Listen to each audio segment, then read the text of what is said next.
my coffee, and today actually no guest, as we're about to ramp down for the end of season 1 of the Circular Coffee Break podcast. And we thought that it would be nice to just reflect on the past 23 episodes we had the pleasure to bring to you.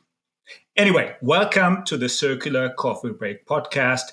And today, for a change, we will actually have Agnes, our producer extraordinaire, in front of the microphone to talk about our highlights of season 1.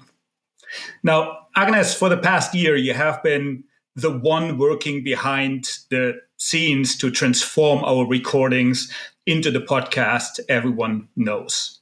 How does it feel to actually be in front of the microphone for a change? Thanks, Michael, for trusting me to be on stage today. It's a pleasure. Yeah, it feels weird, strange for sure. I prefer to be on the background. It's been interesting to listen to you speak and be on this journey with you. But going forward, let's keep this as a once a year thing. Let's see. I might drag you into the conversation more often going forward. The past year has had a lot of highlights, and it's hard to pick one. I at least learned a lot from all of our guests, as they all brought a very different perspective and a lot of different insights to circularity. I, for example, recall the conversation I had with Ben in episode 13 about the fact that distraction might actually be the biggest prohibitor of the transition towards circularity, something I hadn't thought about that much in this context. Or the comment I think Tommy made in episode 2 about us being the ones demanding the change, but also being the ones that have the power to make the change in our roles as consumers, but even more in our roles as professionals in our business or working roles. Agnes, what were some of the highlights you had in the last year? Thanks, Michael, for the question.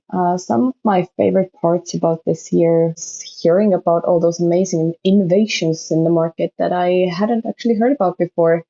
Just to highlight a few, we heard from Jaakko and Tracegrow on how they utilize the micronutrients from alkaline batteries to make sustainable fertilizer, something I would have never guessed happens.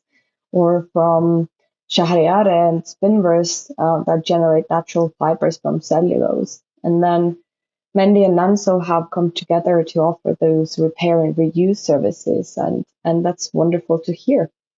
So overall, it's been really great to hear those honest and open conversations about circularity and its challenges in various industries and how companies actually manage them.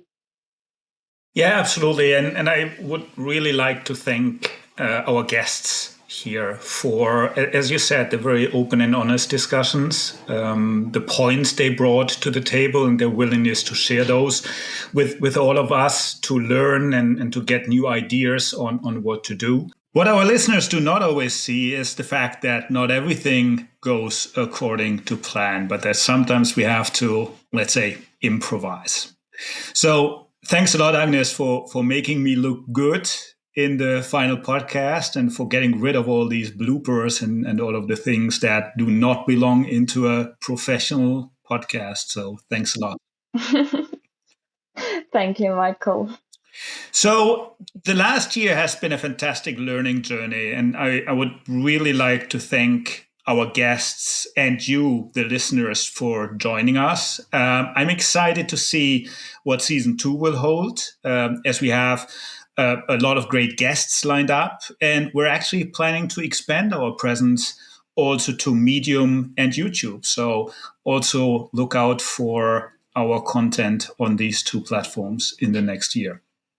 We will now take a small break, and we will be back with the first episode of season 2 on the 24th of January next year. So in the meantime, we hope you all have an excellent start to the new year, and we're looking forward to seeing you here at the Circular Coffee Break podcast.